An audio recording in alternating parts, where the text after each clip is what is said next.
everyone. Welcome to the premiere episode of Real Talk on Racism. I'm Russ Terry. And I'm Renai Ellison, and I am so excited about this opportunity, this brand new project, to work with my good friend Russ Terry and to bring you some invaluable conversations about racism. Yes, and it's a topic that we're both super passionate about. And I'm so grateful to you that when I reached out to you about this idea, you said yes right away. Immediately. Yeah, which is awesome. And I know we're going to bring so many great discussions and inspiring content to all of our viewers. So thank you for watching. Mm-hmm. So Renai, I can probably assume things, but I don't want to assume. I want to ask, what are the reasons that this topic is something you're so passionate about? I'm so glad that you asked that question. Right now, I'm working as the interim executive director for an organization called NJ-CASA. It's the New Jersey Coalition Against Sexual Assault.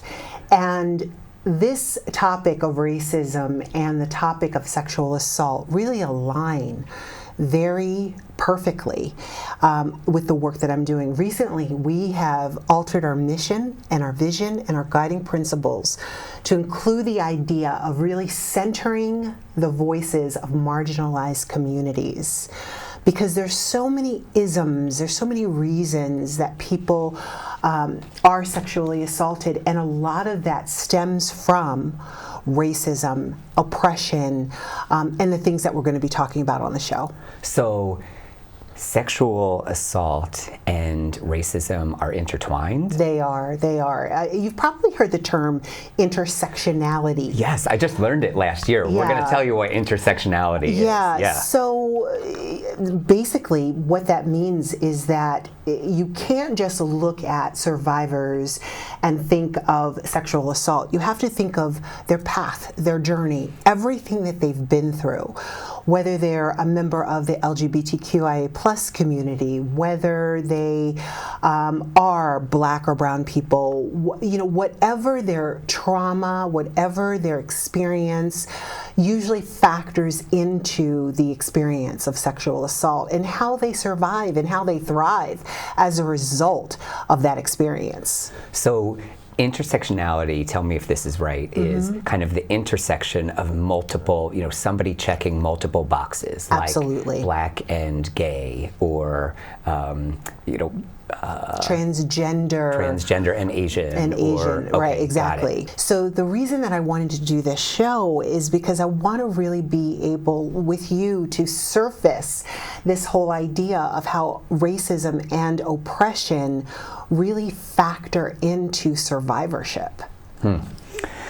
Okay, well, I know you are presumably going to have some great guests who you know, and just so all of you know, sometimes Renai will be here hosting with a guest, sometimes I'll be here hosting with a guest, so I know you're going to talk a lot more about that in the coming episodes. Absolutely. We have lots of great episodes planned for everybody. How about on the personal side? Is it safe to assume that you have experienced racism against you personally or professionally in your life? You know what's interesting, Russ? I always knew cognitively that racism existed.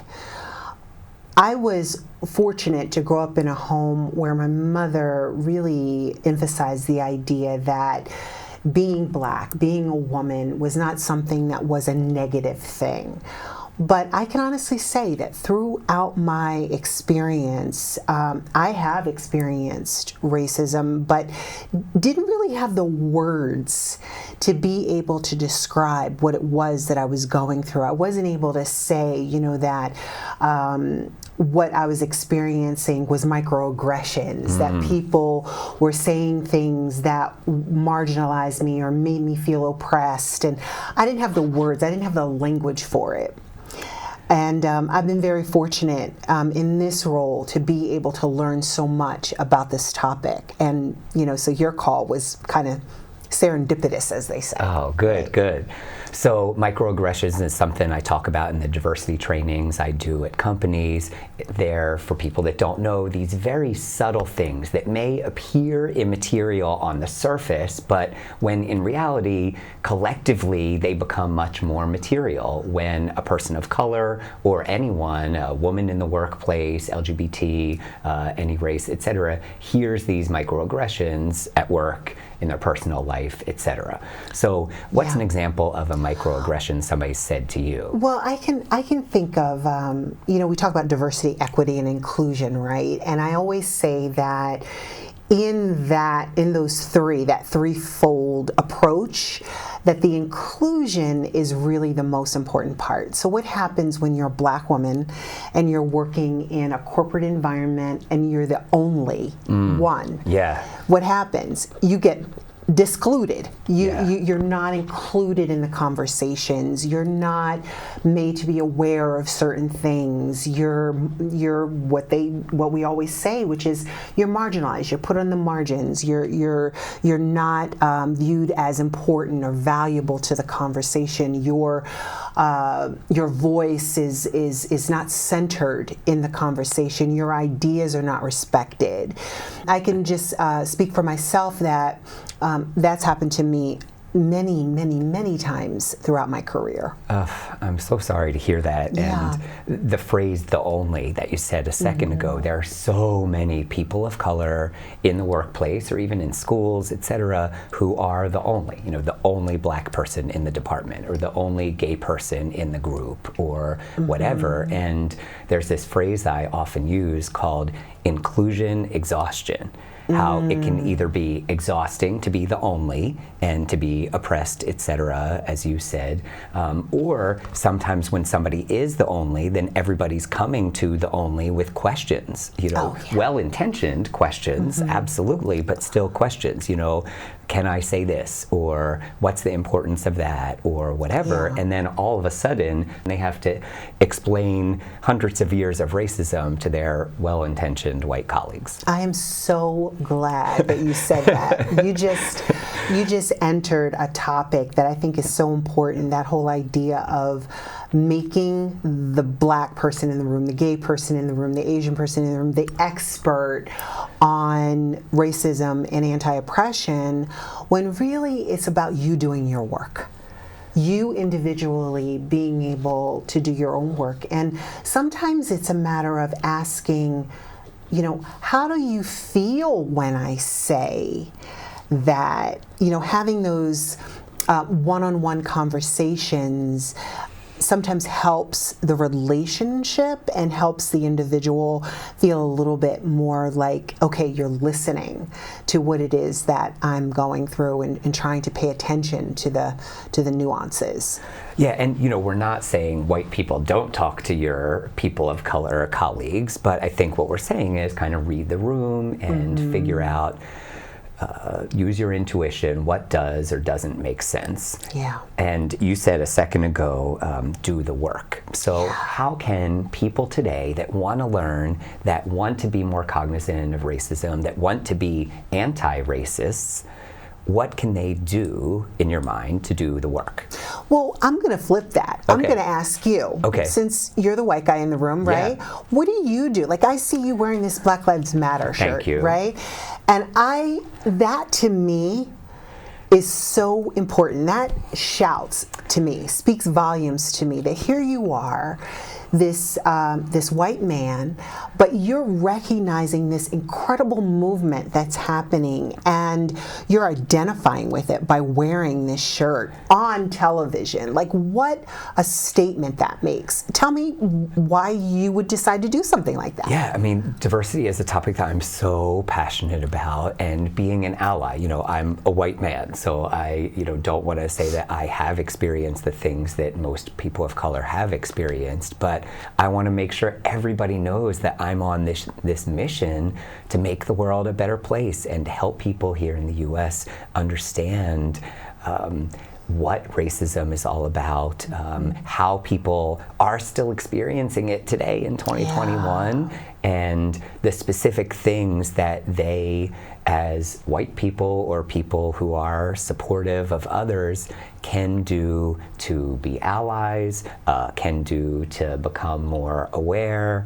And obviously today is our premiere episode, so no better shirt to wear than the Black Lives Matter shirt, which I'm really proud of, and I'm grateful to you for the kind words. And I try to have discussions with people of color so that I can learn and understand, and I also try to seek out feedback and be open to feedback. There was a well-intentioned Facebook post that I made last year after George Floyd was murdered, and my best friend, who is a Black woman, sent me a message and said, the way you worded that is kind of upsetting. And I appreciated that she felt comfortable being direct with me and giving me feedback so that I could edit the post so that it could be received as it was intended to be received, in a positive, supportive way. Yeah. So I think, so many of us have a lot to learn, myself included, and I want to be a big part of that learning. I think that's awesome. And you mentioned a phrase, I want to touch on it. You talked about being a white ally. And I think that's so important, Russ, because that recognition of privilege and the things that you can get away with. Like, do you mind if I bring up the conversation about the police officer? Oh, go for it. Okay. Yeah. So earlier, Russ and I were talking about an incident where you were on the turnpike, and a police officer stopped you, and you weren't doing anything wrong, but he was trying to redirect traffic or something like that, and you were talking about what you said to him. Can you just, yeah, do you remember that? So, I thought something was wrong with the police officer. I was like, what the heck are you doing? He was like swerving all over the road, and I thought he was driving crazy. And it didn't dawn on me till just now that, oh my God, what if I was a Black man in that situation, and what might have happened? Thank God that nothing bad happened and the situation didn't escalate. But I got chills just now because I just told that story to you 10 minutes ago off camera in the lobby, and here we are now talking about it on air, and you hear all these stories about altercations with people of color and police, and there are countless examples over the years, and you're right. Wow. Yeah, so being able to recognize that privilege, that you can get away with that, whereas someone who might be of color might not have that level of an open kind of opportunity to just say what you're thinking and say what you're feeling. To be able to recognize that and know that, and be a white ally to Black people, brown people, people who are of color, is such an important statement. And it's a constant evolving kind of thing, because like you said, you told a story you didn't even think about, right? Mm-hmm. Yeah. Well, I think this entire message is really important, and I'm grateful to be here with you, and I'm grateful that you asked me that question about it. And I have so many thoughts on the topic. My mind is swirling. I have like my notes here so I don't forget to ask anything. Yeah. But what would you say is the most important thing for them to know? That racism is real.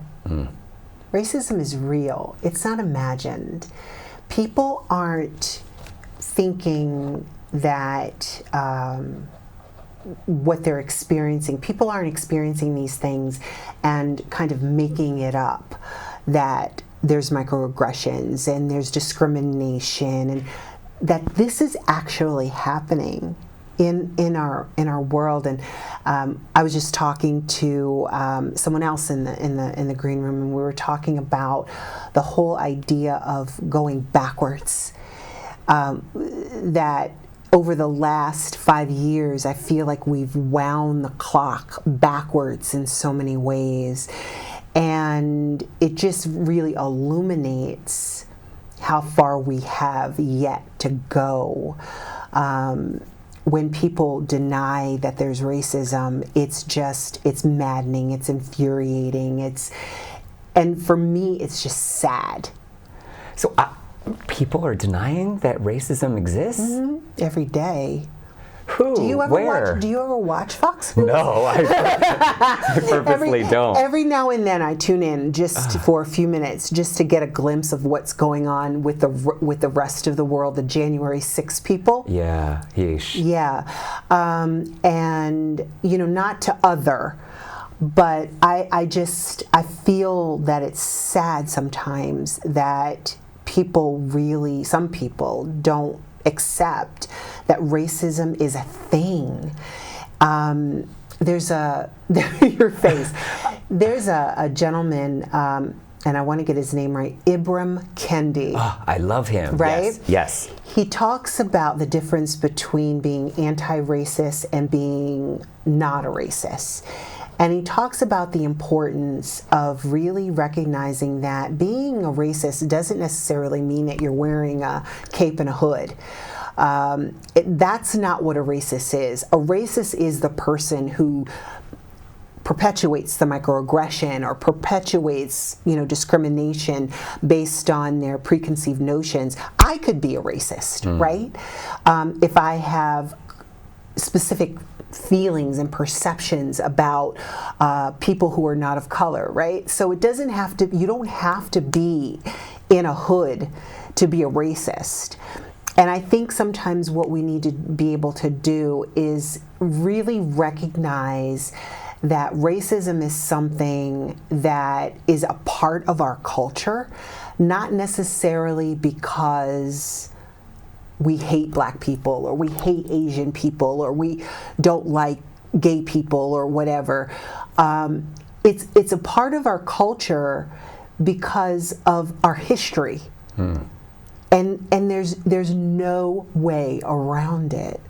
So to really be able to embrace it, I think, is so important. And the history, slavery, and everything that has happened or not happened since then obviously is something that has a major impact on people of color, I'm guessing, as they try to live their lives, even here in 2021. Yeah. And it's had an impact, I think, on people who are not of color, too. Because the idea that, I wasn't there. I didn't do that. I wasn't the slave owner. I wasn't the one who raped the slave. I wasn't the one. But to be able to really take responsibility for your part, I think, is so important. Not just for people who are not of color, but people who are of color too. Yeah. I always say this is an all-in initiative, an all-in mission. Totally. It's something for all of us to take action on. And Ibram Kendi, who you mentioned a minute ago, his book is How to Be an Anti-Racist. So not just how to not be racist, but how to be an anti-racist, which is different. What you said about being a white person on this mission, this relates to the all-in initiative or mission that I said a second ago, is that sometimes as a white individual, people feel comfortable, other white people feel comfortable saying things to me because I look like them and I get to hear the true thoughts of people where they wouldn't dare say that to a person of color. Yeah. So I am right there with you that racism is still happening and discrimination is still happening because I have heard specific things said to me. And in those instances, as you can imagine, I'm taken aback. I can't believe this person just said that. I do appreciate the times where I'm thinking of one person in particular who has asked me a lot of questions about this, and I'm glad that she felt comfortable asking me questions because she was trying to learn. I didn't necessarily agree with her thoughts, but I at least give her points for asking questions and trying to understand. So, for people that are watching today, I want them to feel comfortable, coming to Renai with questions, coming to me with questions. Again, using your intuition to kind of balance, okay, we don't want to create inclusion exhaustion and make people of color the spokespeople and editor and educators of everyone, but when those moments happen or the doors open slightly, going in the door and asking some questions or being supportive, or after something like the George Floyd murder happens, reaching out and say, I'm thinking of you. Even something as simple as that can be I would imagine, very supportive to a person of color to just hear a simple statement like that. You know, it's so funny. Two things I want to say. Number one, that is absolutely the truth. Because I remember when the George Floyd murder happened, two of my very good white friends reached out to me and said, quite simply, both of them kind of said the same thing. I don't know what to say. I just want you to know that I love you. And it just gives me chills just thinking about that unconditional kind of support. And then the other thing I was thinking of was when white folks are talking to you and they're saying things that might be a little bit off color, the whole idea of saying to them that makes me feel uncomfortable, or that's not okay, can sometimes shift the narrative and give that person an opportunity to kind of, you know, open up about what it is they're feeling and why.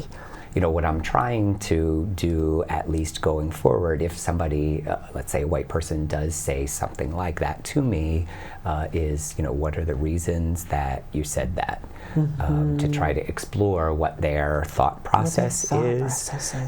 Because I do want to know what their thought process is, and they may have some life experiences that have led to that point where they make a certain comment. And I'm an optimistic person, as you know, and I'm optimistic that, you know, we will improve this issue. We will eradicate racism with people like us on the job, if you will. You know, that certainly helps.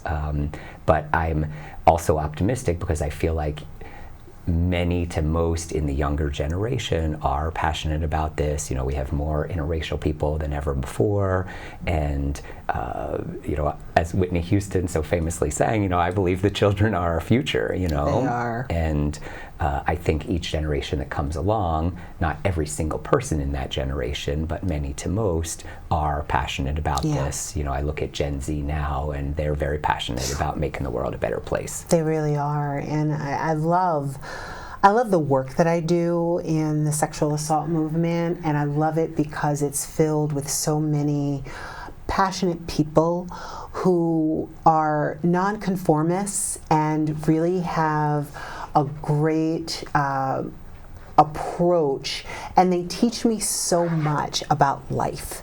They teach me so much about that word inclusion, because I honestly, Russ, I always thought that I was pretty inclusive. You know, I had a pretty good attitude about people and then it's so interesting because this work in this few months that I've been doing it has really shown me the level of understanding that I have, and I have a lot to learn. I have a long way to go in terms of growth and non-judgment, and you know, a lot to learn, and that's a good thing. And I think that's the point that I'd like to make about everyone on this journey, is that the minute you say, I know enough, I've learned enough, that's when there might be a little bit of an issue, right? Pushing the boundaries toward equity and inclusion, I think, is the key to growth and understanding in this movement. Oh my gosh, I have three follow-up points on what you said just now. That's how wise it was. So, number one, the learning piece. I am of the belief that every organization, every company should have some kind of diversity and anti-racism training. Every time I go into a company and do it, the number one comment in the feedback from the participants is, we want more of this, we wish it was longer, I learned so much, this was fantastic. So if you're in a leadership position at a company and watching this, or management, book somebody, me or somebody else, to come in and do a diversity and anti-racism. Because if you think about it, in the workplace, that's the one collective where everybody is together, and you can teach a bunch of adults in the same place. So that's number one. Number two, you said nonconformists, and the shirt I'll be wearing in episode 2 is my Good Trouble shirt, which I think that's John the type. Lewis. Yes, that's the type of work that we're talking about, making good trouble. You know, and being passionate about, as you said a second ago, pushing the boundaries, and not in a bad way, but in a way that will move the needle, will reduce and hopefully eliminate the racism that's happening, and will help to increase awareness, and will help people learn. You know, I think for both of us, we are passionate about learning. Absolutely. And one thing, I love everything you said. My doctorate is in organizational leadership education. Amazing. Yeah. Love it. PhD over here. Everybody. EDD, but that's okay. It's the same difference. But I will say that one of the principles that I teach whenever I do any kind of leadership training is there are 5 exemplary leadership practices and principles that I believe that people should apply. Number 1 is model the way. Number 2 is inspire a shared vision. And number 3 is challenge the process. Yes. Number 4 is enable others to act. And number 5 is encourage the heart. If you're able to do all 5 of those things as a leader, you will see miraculous things happen on your team. Miraculous. I promise you. Because that challenge the process piece is where a lot of people get stuck. And I think that's what John Lewis and so many others advocate about. Is it's not in a bad way. You're asking questions, you're challenging the narrative. You're saying, okay, well, I hear what you're saying, but maybe we could look at it a different way and try to examine it from this lens and from this perspective, rather than just doing the status quo. Well, I love the challenge, the process. I feel like that's making good trouble. We have less than a minute left. Oh, Time no. flies. I know. No. Time flies when you're having fun and hopefully inspiring people. So final message in our last few seconds here in our premiere episode. Well, just thank you so much for taking time out of your busy day to join us here on Real Talk on Racism.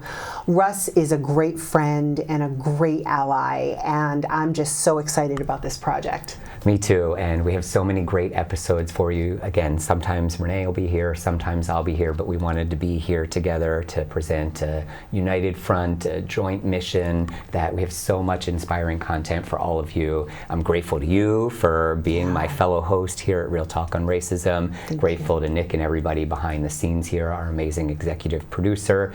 Thank you for watching. Please keep watching, and we'll see you next time. See you next time.